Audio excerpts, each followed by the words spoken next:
In this video, I'm going to show you how to draw trend line in TradingView. So first, go to tradingview.com and open up your chart. Right now, I have opened up a BTC chart.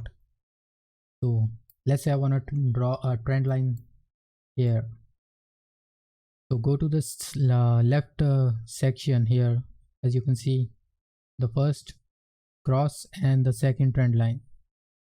Click on that. And let's say I want to draw a support trend line. Try to touch as many points as you can on the chart. So this is a good trend line for the support, and for the resistance trend line, like a downtrend, you can go with this one. As you can see, 3 touches here, 1 2 3. So this was a good resistance downtrend trend line. So this is how you can draw trend lines in TradingView.